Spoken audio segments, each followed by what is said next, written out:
So today we are going to be putting up a wall, and I want to show you guys how this project gets started. So the goal for today is to build something like this that you see behind me in the other room. Basically this was another living room in the home, and we put a stud wall across this area, and we put shiplap on both sides, painted it for her daughter's studio. So let's go inside and take a look so you get an idea of what this project's all about. Here we go.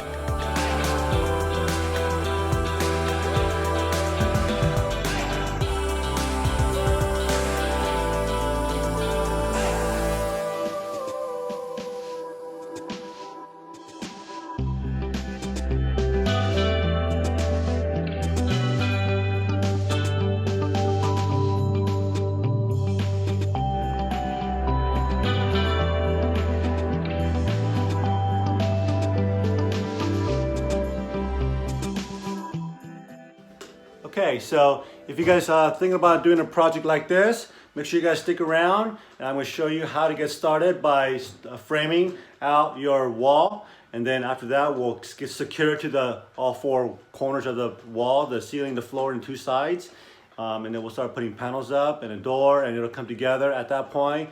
But if you guys are interested in how to get started, meaning how to frame it out and how to secure to the wall, stick around. That's what this video is all about. So without further ado, let's start building. So one of the first things you want to do is measure out with a tape measure and see how far you want the wall to come out. And I'm hoping that these all will be 16 on center, so let's check.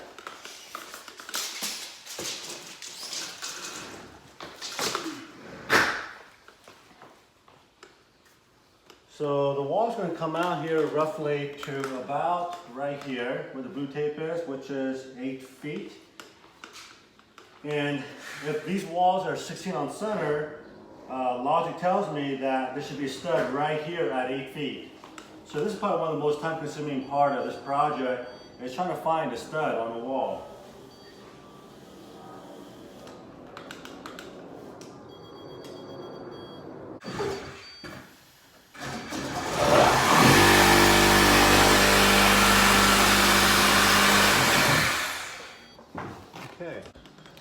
So once we found the stud on the wall here, let's take a measurement to see what that distance looks like.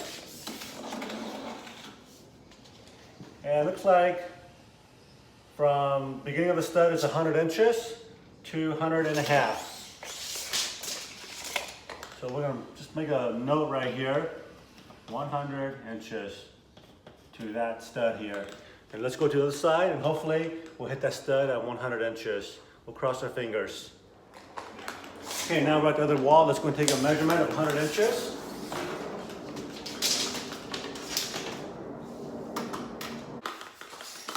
And then you can go inside the trim there. Okay, so that was 103 to 104.5, and this is 100 right here. Okay. Okay, so now we've discovered that wall is different than the stud on that wall, and the stud on this wall doesn't measure exactly. This is about 103 on this side and 100 inches on that side. So it's going to be hard to get a stud and the stud wall secured to both sides here. Now we're going to go up to the ceiling and see where the stud is with the rafters above us, and hopefully it'll land somewhere on 103 or 100 so that we can at least get the ceiling, one wall, and the floor tacked down. So if we can do that, we'll be golden. So let's go take a pull the tape and let's see what happens. Okay, so now that we figured out our dimensions on the four walls, the ceiling, the floor, and the two sides, we put a little schematic together. We're gonna go out there and make some cuts. We'll bring the lumber in here and tack it in. So let's stay tuned. Okay, let me see if I can explain to you guys why 16 on center is really important here when you're framing. Mainly is because all the lumber you buy, like for example sheetrocks and plywood, come in 48 by 8 feet. So when you center everything, the studs on 16 on center, when you have two pieces of plywood or sheetrock, the center stud will sit right between the 2x4, so you can get a screw on each side of the board on the stud. So let's go ahead and show you guys how to measure this. The first thing you want to do is you want to take the top plate and the bottom plate and make sure that the ends are even. Okay, like this. And you can take a tape measure. And what you'll notice here is that every tape measure has a 16 on center mark by this red square. So there's a 16, a 32, 48. So every time you see this red mark, that means that's 16 inches. So go ahead and lay the tape down, run it all the way down your board. And what you're gonna do is you're simply gonna go find your 16 on center mark right here. And burn 3/4 of an inch. So here's 16 on center, come back 3/4 of an inch. So now it's 15 1/4. So remember, the goal of this here is that when you put your 2x4 onto the top plate and the bottom plate, that the center of your 2x4 sits right here on 16, okay? So let's go ahead and mark this with the speed square so you guys can get a better example.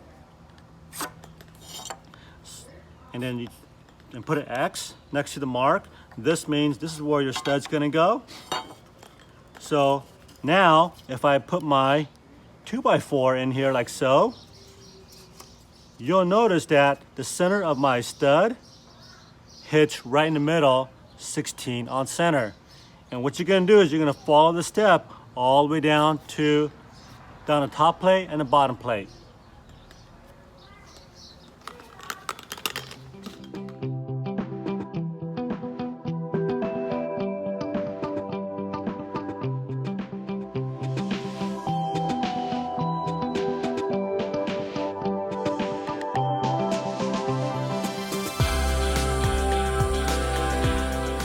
Okay, now that I got it all marked out, I'll take my speed square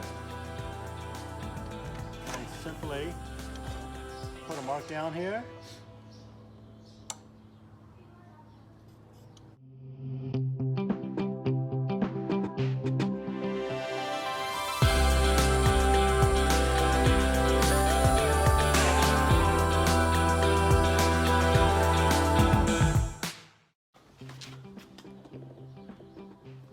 Now, it's implied here at the very end of every board that you're gonna put a stud right here. So just put an X and you should be good to go. So now if you just take another second measurement here, and you were to take take a 2x4 and put a 2x4 on that line you just scribed, that should sit right on 16 on center.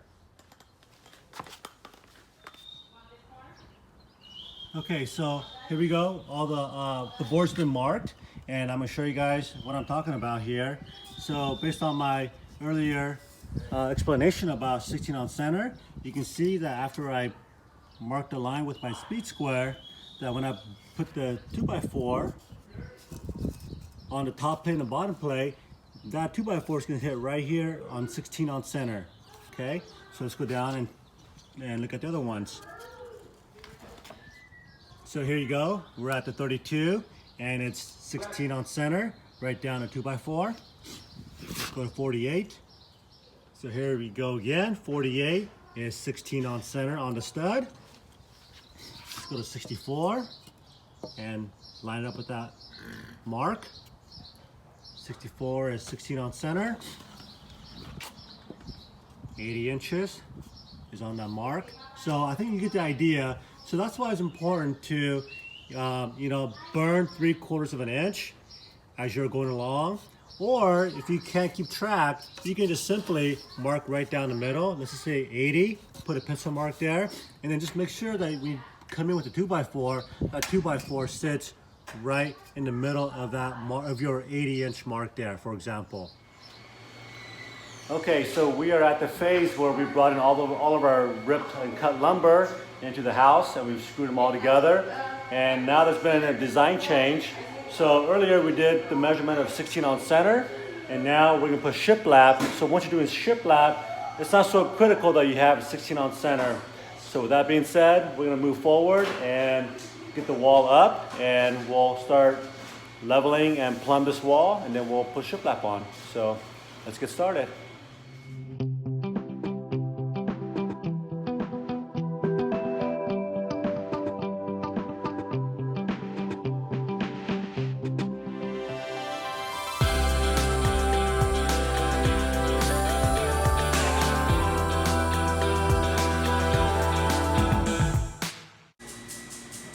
Okay, so now we're at the stage where we've got all of our studs in, we got our door jamb put in.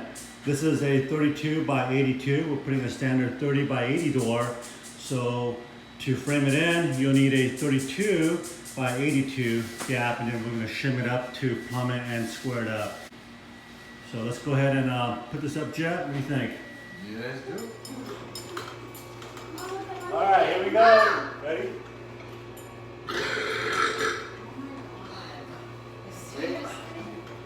Yeah. That makes good television. Hold on. Okay, that's supposed to come back. Towards the front one. Okay, get it up.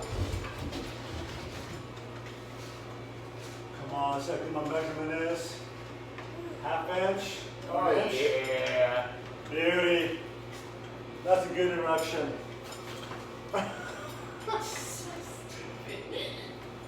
I got like a ½ inch gap. Okay, that's fine. All right, can you hold this right here? Okay.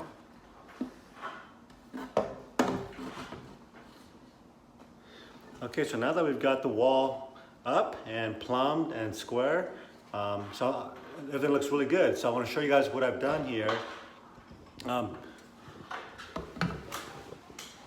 If you look up on the ceiling here, we've added some shims. And the reason for that is so that we don't have to be fighting an exact fit. We made the frame roughly 3/4 of an inch additional space to allow us to shim and get things more square. If it's too tight, it's hard to square up the framing. So give yourself a little room, makes the job much easier. And we shim all the way around the sides, the ceiling, and on the other side. And now we're gonna go ahead and just get some concrete screws and screw down the concrete to the frame, to the floor. So let's go and do that. All right, so let's take a quick look at what it looks like at this point. What we've done here is we take a tape measure from the inner wall to the frame on both ends here to make sure that we've got the right length, both on the floor and up in the ceiling. And then once we've got that rough measurement, we made sure that the framing is square level this way and this way using shims. So now we're getting ready to go ahead and anchor down some concrete bolts down on the bottom plate. So what we got here is a 5/32 drill bit. What we found is that we initially went and bought concrete screws, and we found that to be more pain in the ass.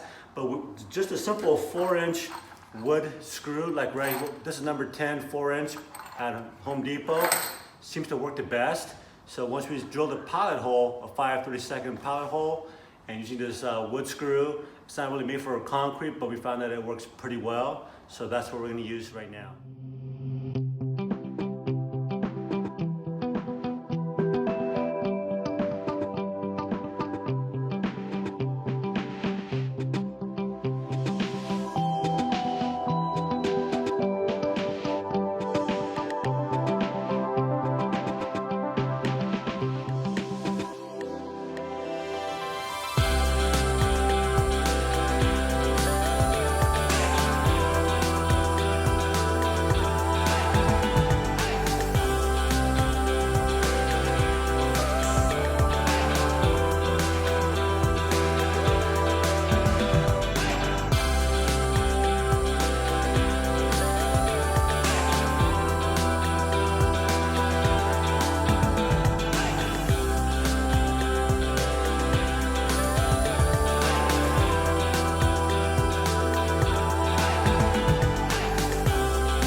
so now everything is anchored down really well. Let's go and take this temporary shim off here.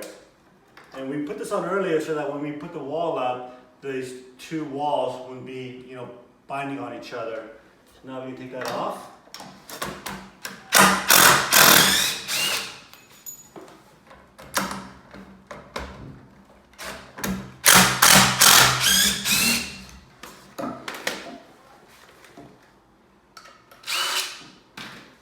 Okay, so there we go. We have our door.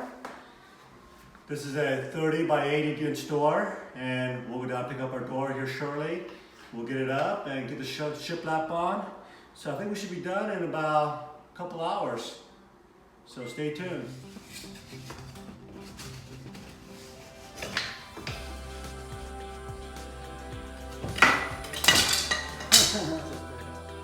All right, so now that we got the framing up, this completes our first of 3 videos, and hope you guys enjoyed the video. If you guys want to keep moving on to our next phase of our project, which is putting up the shiplap, make sure you guys stay tuned. And we'll be throwing up another video, a separate video on how to put a door into this opening here. So make sure you guys stay tuned. So just want to say thanks for watching. I'm Brian Pelego. We'll see you next time. Let's do the pull up on the air. Okay, ready? 10, get 10. Yeah. I was way hanging down. Okay.